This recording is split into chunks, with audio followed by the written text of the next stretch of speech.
let's see if this works. Supposedly, if I go to this URL right here, it'll go to my live stream. Although it just goes to my page. So, it makes me wonder how I get the live stream URL, other than this kind of ugly URL. Let's try that out. I mean, that works. I could share that, but having a consistent URL that's clean, like they're talking about over here, would be awesome.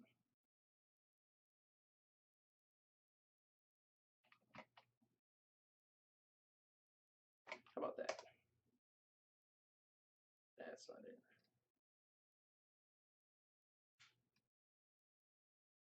Give that a try. Oh.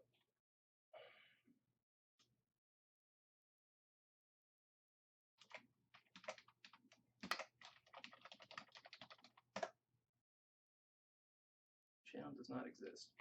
Well, this URL will work for now. I think it's this one, right? This is this is really hard to tell. Alright, so that URL is working. So I'm going to share that. Let's close this. I'll figure out the URL thing later. If anybody knows, please just drop it in the comments or something. That'd be sweet. Like a nice URL instead of this business here. Streaming Unity on YouTube.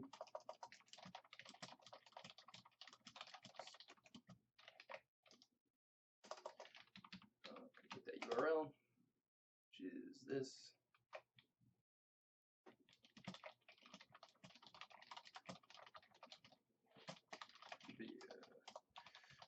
Video, audio.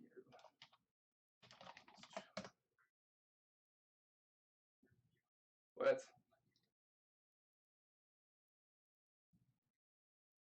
Hold on. That's not right.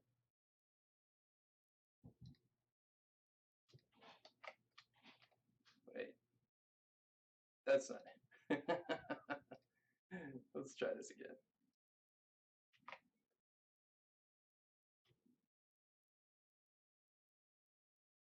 Is that it?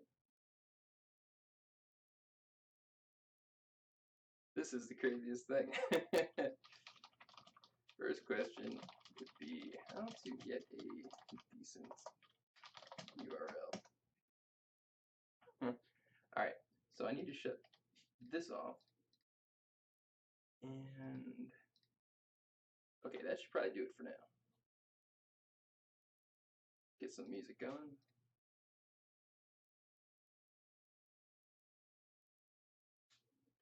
Alright, just going right down the list and getting some features done here.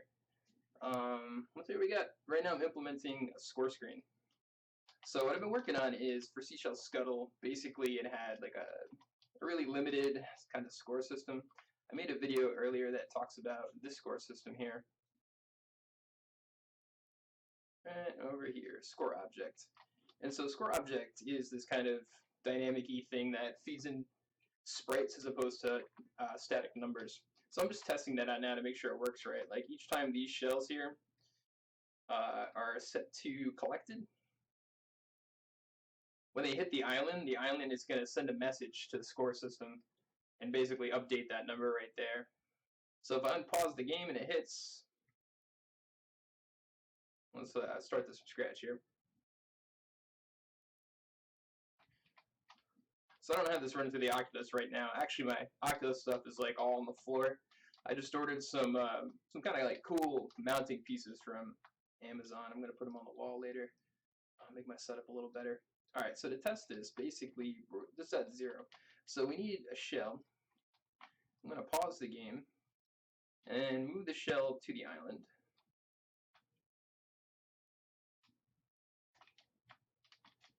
And then no thanks, Cortana. Set this to collected. And then when I unpause the game, it should hit the island, and that 0 right there should update. Bam, 3. Alright, so that's looking good. The score system's working. Basically, the island detects, so there's some island code over here. And this is one of the questions that the stream is like, I have no idea how readable this stuff is. I could use feedback. But let me make it a little larger just in case. So what's going on is these objects have a tag as collected. So when you pick them up, it tags it as collected, and when you drop them, the island is looking for collisions. So anytime something hits this, is basically saying if that object has a tag of collected, and if that object has a component for collected, which defines the score of the object, then basically inform the world object, which is this persistent thing, tell it to update the score. And so persistent is an object that travels between the scenes. It's a global object, doesn't get destroyed or cleaned up. And then this object on persistent gets the message from the island and says, essentially update. And it does that by doing an event system. So when it hits here, it basically says, look, if the update function's called, or if the event is broadcasted, respond to it. And when it responds to it, basically this is where the event system comes in. And the event system is so awesome that you can have the score object here sit back and just listen, and says, okay, when the persistent object has an update on the score, do something. And in this case, that something has the update score, fires the update score function, and kind of chops up the. There's a video on this alone, basically because you have to switch between, with this way, I've implemented it between doing ints and strings and chars, essentially skipping and glossing over all that stuff. It updates the score. So that's working properly. Next thing I want to do is try to center it a little bit just for now. I'm going to go back and like really fine tune this later as far as like keeping it centered on the score. But for this phase, I just need to implement it. So this is part one. Alright, so that's looking good. The second part of this is on the score screen itself. I got to implement that feature. So scenes, build, score. Good old score screen. Alright, so that was the old way of doing things here. So I'm going to get rid of that score object. And then I'm going to replace that with my new and improved score object.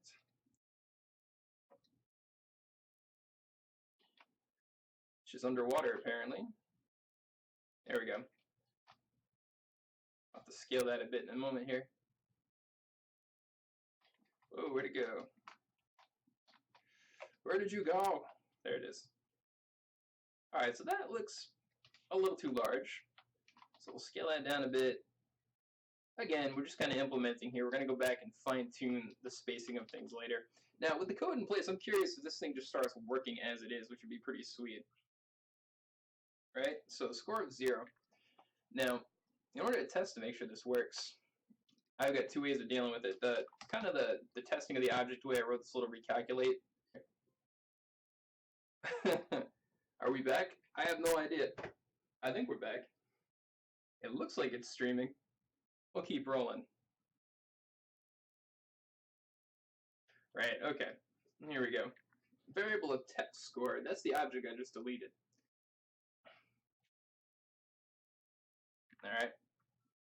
So basically we can do it like this. We'll undo that. Here's a score screen script. Now score screen is currently looking for that object I just deleted, so I'm refactoring. I got to get rid of that to start with. Let's go ahead and load that and make sure we just don't get any errors. Alright, so it throws no errors, things are good, score screen shows up. So now we're going to test the score object. Oh, I forgot. It actually times after you go to the score screen, transitions to the next screen. So I might have to disable that while I'm working too. But to do a quick test, I should be able to test my numbers right from here. Score objects, put a new value in, recalculate. Yeah, okay, so that part's working. So the thing to test now is to make sure that it works from an event-driven system. Essentially, that persistent object I was talking about earlier is not in this scene yet. And that's part of the issue with testing persistent objects in this kind of format as we refactor it across. This is like another feature I got to build in. So I'll just drop persistent in here, and the code on persistent is a singleton. Let's have a look at that real quick. Basically, right here, it declares and makes sure that this object there can only be one. So when it transitions from the world scene into the score screen, it's going to take that persistent object with it. I'm just going to put it here now for development purposes. So here's a persistent object. Let's give it a score, something like that. Let's run it. Now, what's going to happen is it's not going to update because it's actually waiting for a function in order to update. So in order to fire that function, I'm going to put like a little artificial script in here real quick. And we'll call this something like persistent tester. Test. That looks good. Oops. Persistent test. There we go.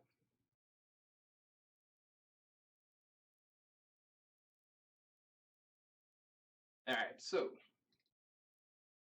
now here's the deal with this. We need persistent tests to fire off that other event. So I'm going to do it like this. Persistent test is going to straight up call the objects. I'm going to cheat a little bit since this is public. See? So I'm going to do persistent test. We'll do this on start.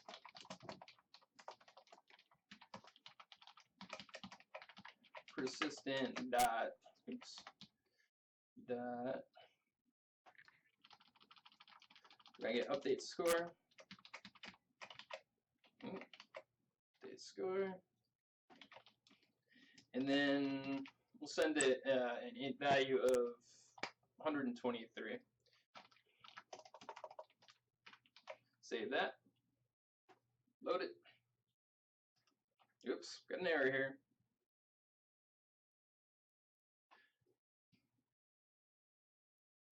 Okay, an object reference. Excuse me. How about that? Bam. And compiles 0. Oops, transitioned off. What is this business? Let me get rid of that. There's another A over here too. Get rid of that. So persistent.persistent score update fires off the persistent update. Oh, I think it's because there's no object subscribing to it. Might be part of the problem there. And so it's not firing off the score event. So really, one way to test this without writing a crazy tester would be just to accelerate in the world and then run through it and see if that score carries over. I think I'm going to do that as opposed to going down this road of writing like yet another test. Oh, let's go back. Right, so scrap that. Scrap this. Save the scene.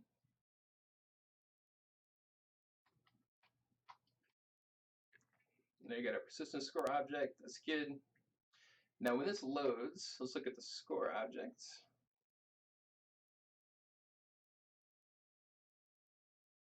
On enable, persistent, updates score, subscribes to that, start.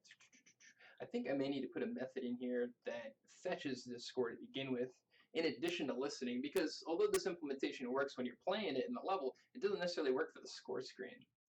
So I think a method on load would be good for this. So let's go ahead and make one. Oh, I already have one. Let's go ahead and public int get score. So let's call that on our good old score object.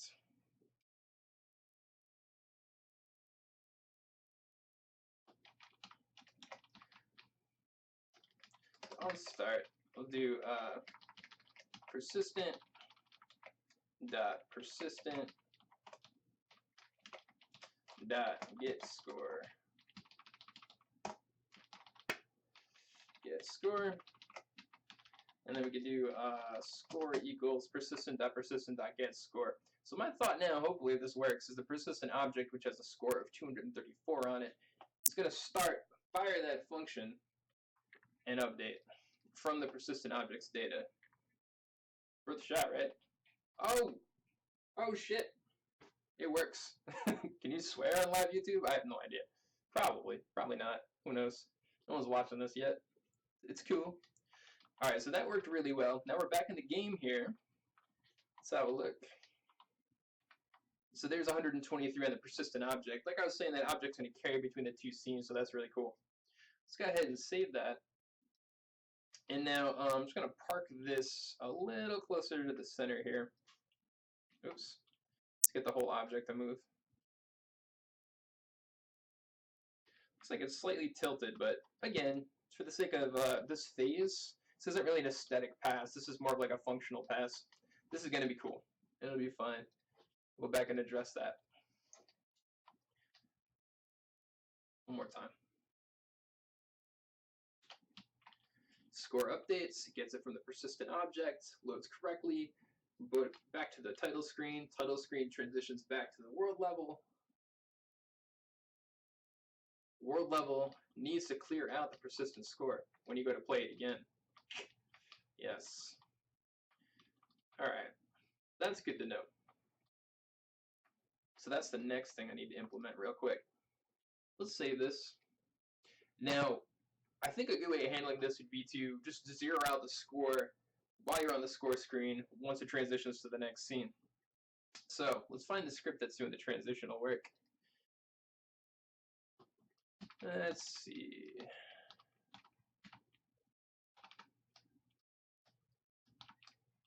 In here somewhere. I think it's this. Score screen. Well, perhaps not. In fact, the score screen script doesn't need to be used anymore. Let's go ahead and get rid of it. Kill that. Clean up as we go along here. Let's play it, make sure we're not throwing any errors, any references to that are sticking around. Should be fine though. Yeah, looks good. Alright, so let's find this transitional, where is it? It's not the score object. Score screen. Get rid of that. There's a persistent object. Okay, splash. So that's what I'm looking for. Now this little splash screen script, basically, when it starts up, it starts basically can't even think of the words now. Enumeratable. Anyway, it yields for 5 seconds in this case, and then pops over to the next scene. So before it pops to the next scene, let's go ahead and zero out that score. So that was so maybe it would go something like this. If we look at the persistent object, here's the score. We're gonna have to add a method to this basically to reset it. So public void reset score. And we don't actually need to pass any kind of argument to this. It's basically going to do score equals 0. That's simple. Alright, so save that. We'll go back to splash screen. And we're going to say persistent. Persistent. Let's do it like this. Persistent. Because I don't like to type anything I don't have to for various reasons. And then we're going to call the method on that reset score. And now, that should eliminate the problem we were having where the score shows up, you know, in the next game. Well, let's give it a try.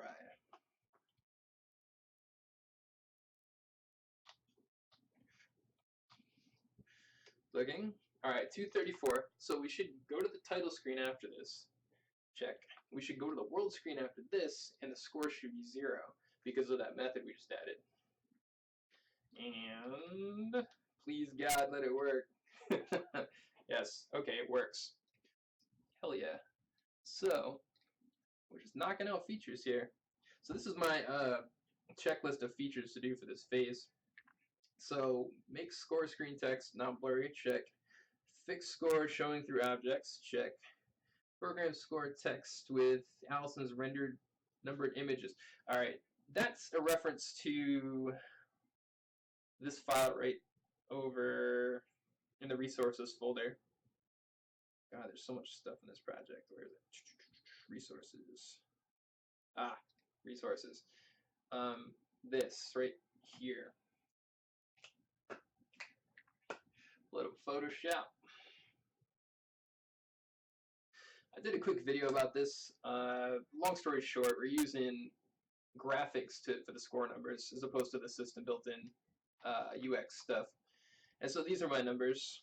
you can see when we play it, it's pulling from this set of really cool stuff. 1, 2, 3, 4. So I did this basically so Allison can come in and do like nice art for these numbers as opposed to just generic stuff. And it's cool because she doesn't have to worry about the Unity side of it too much because you can just update it on this side right here. So we press play and look. You know that I didn't expect all that. I don't know what's up with that value. That's kind of crazy. Let's go ahead and refresh this. I think I know what's going on here. This has it's using it's using the score texture on this as a placeholder. So I'll tell you what, for now let's go ahead and put nothing and play it. Right? So there's our color update.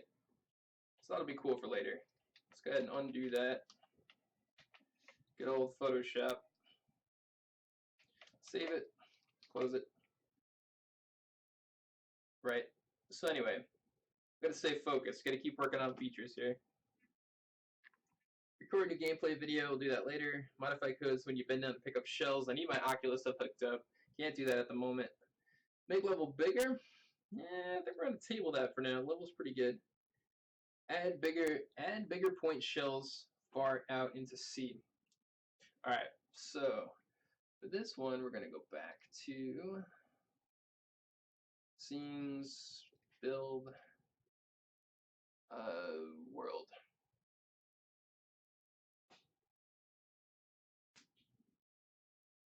Alright, so the value of these objects, when you pick them up and drop them on the island, is determined by a script attached to the object. So, for example, they're all spawned, essentially, from this thing, spawn pools. Load it up. There goes one right there. Alright, so we'll find that. So there it is. We'll click on it. And the thing to note here is the value of this object is determined right here under this collectible script.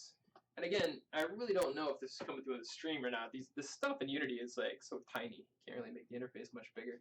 But there's a collectible script here, and it's got a point value, essentially, that I can just type things into. So in order to make more objects that have a higher value, oh, it's not that bad.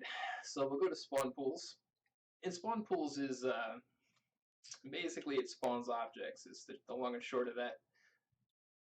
This array of spawnlings is the objects filled into it. So we got shell 1, shell 2, and shell 3, which are prefabs.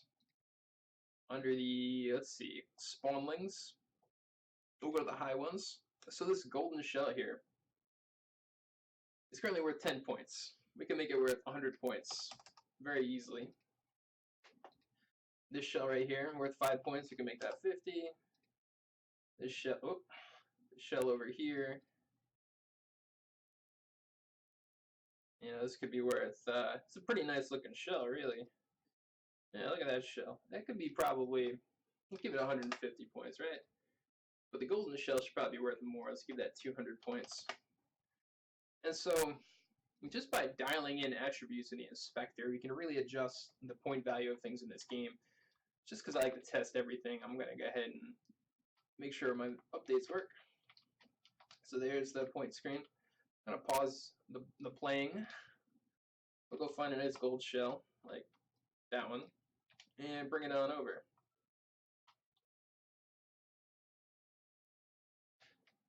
Now the trick to this is when anything that's a collectible object hits the island with the tag collected, then you get points.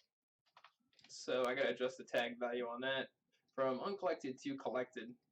And then I'm gonna press, let's see, unpause, I think will do it. Yeah. Bam, it hits the ground, 200 points. That's looking pretty good. The others I'm just gonna assume for now work, you know, so that's cool.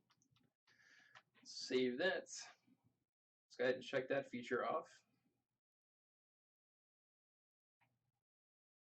Let's see. Where was that?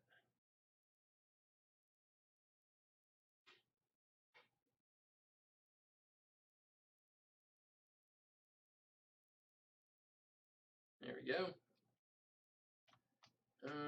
So we've got a couple more features we can work on here. Cleaner scene transitions, because they currently just A to B. I don't really want to do that at the moment. I'm going to do that next. Cleaner depth loop would be good. Add water sound effects for drowning. Alright, let's have a look at this one, for example.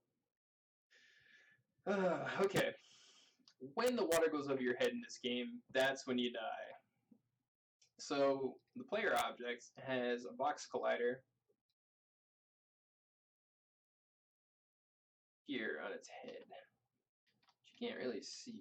So expand this. There it is. So anytime the water goes and touches that thing, it's game over. Now,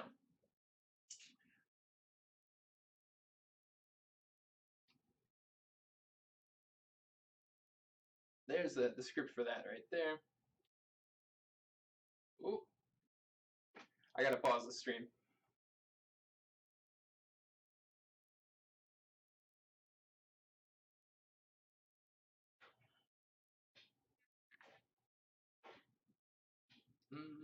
Wherever that's at. Ah, here we go.